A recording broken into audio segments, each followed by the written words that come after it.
Last year, the team from Construction Innovations visited the China Composite Expo in Shanghai, one of the world's largest events in the field of composite materials and technologies. Our goal was to observe global trends in composites, study competitors' solutions, assess manufacturing technologies, and understand which areas we should strengthen in our business. The exhibition clearly demonstrated the industry's level of development, from experimental solutions to mass industrial production.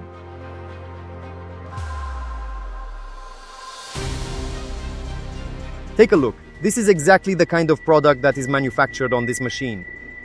Everyone is familiar with these products: hockey sticks, rackets, bats, pipes.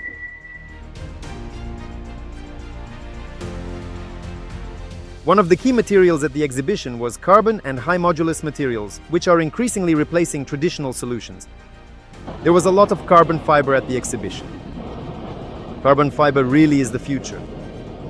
I even saw fiberglass at the exhibition with a roundness modulus of 370.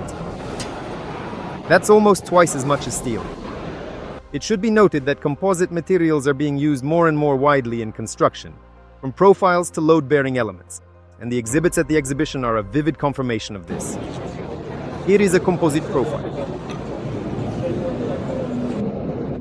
This is a high-quality fiberglass window profile.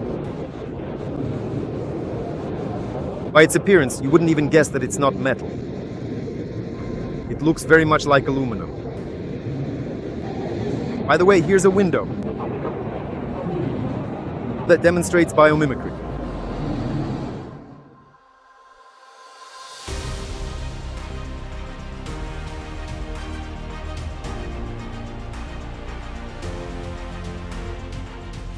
We paid special attention to our colleagues and competitors, manufacturers of composite mesh and equipment. These are our colleague competitors, manufacturers of composite mesh and equipment. Today we talked with them and realized that our equipment is actually more advanced and productive, about 4 times more so. Besides that, from 50 to 50, not per device, but per 1,000 square meters. How about the hourly skill? 8, 4,000. This kind of comparison clearly shows the real state of the market and confirms the high productivity level of our equipment. We also carefully studied the equipment used by other manufacturers. Take a look at this. That's an incredibly fascinating piece of machinery. The human eye is simply unable to perceive how this process happens, or the intricate way in which the mesh is actually formed.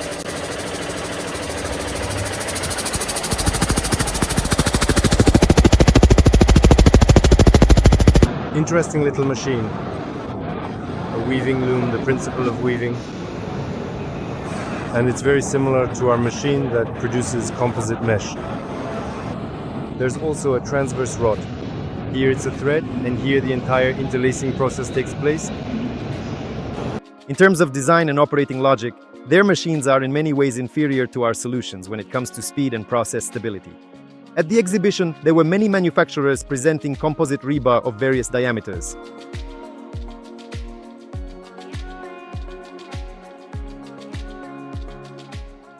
We thoroughly examined the competitors' production lines, comparing their specifications to our equipment. And now, let's take a closer look at the situation. Our competitors, specifically the Chinese line manufacturers, claim a peak power of 41 kilowatts. This actually means that their equipment consumes twice as much energy at maximum capacity. Furthermore, they can only produce rebar up to 20 millimeters in diameter, which is significantly less than what our own machines are capable of achieving. We currently have up to 32 different units available, and there is also a specialized 2-rod production line, from what I have been able to gather, which is rated at approximately 70 kilowatts of power and handles 2 rods at a time. Here they claim a maximum rebar diameter of 32 millimeters with a pulling force of 40 kilonewtons. Here it's 40 kilonewtons as well. Newton. That's the kind of line it is. But of course, the cutting device is interesting, and the pulling device is certainly very bulky. The cooling system is also quite bulky. There are just so many of them. Coolers. By the way, they actually pull the raw carbon fiber strands through, right over here. And as for the ribbing, I'm not quite sure, but it looks like some kind of thread, probably glass fiber. We'll get to the start of the line soon and see it for ourselves. Cooling bath, cooling bath. Here it's for 4 rods, even. Now it is going straight into the oven. Polymerization. Polymerization is interesting, only the wetting devices are there. Yes, this carefully winds up the glass fiber, which has been pre-twisted beforehand. This also bears a striking resemblance to our wetting devices, but the overall size of the production line, of course, is absolutely massive in scale. Impregnation bath, exchange of ages.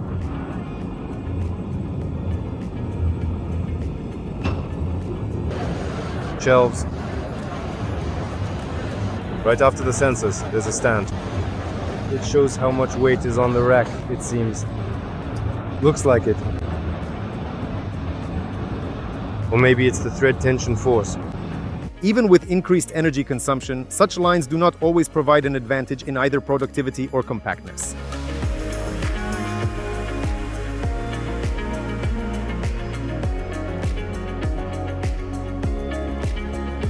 Some of the solutions presented at the exhibition we took note of as ideas for further development and scaling. We saw a solution at the exhibition.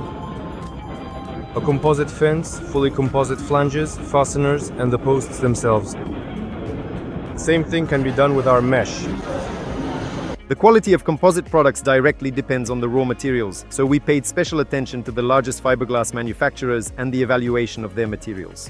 The largest manufacturer. Fiberglass. Jushi, pretty good roving. I can't say anything bad about it. Another fiberglass manufacturer. We like it a lot. We started using it recently. We're quite satisfied with the quality. Composites are shaping the future of transportation, energy, and industry. They make it possible to create stronger yet lighter structures, improve energy efficiency, and reduce operational loads. Thanks to their properties, composite materials open up new possibilities for engineering solutions that were recently unattainable with traditional materials. Take a look at this. The transportation systems of the near future, driverless taxis, and other similar autonomous vehicles are currently being actively developed. We already have things like this for 2 people, but in the future I think we're not far from that. Soon we'll see all of this. And here's a UAV as well. It has a payload capacity of 150 kilograms. Payload baking. Turns out that's not all.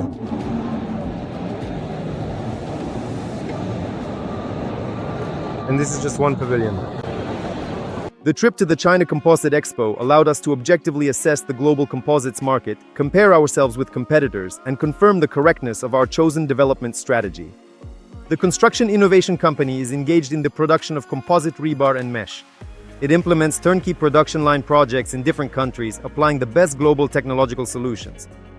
If you are planning to start your own production of composite rebar and mesh, or want to scale up an existing business, contact us. We are ready to share our experience and offer proven solutions. Details can be found at the link in the description.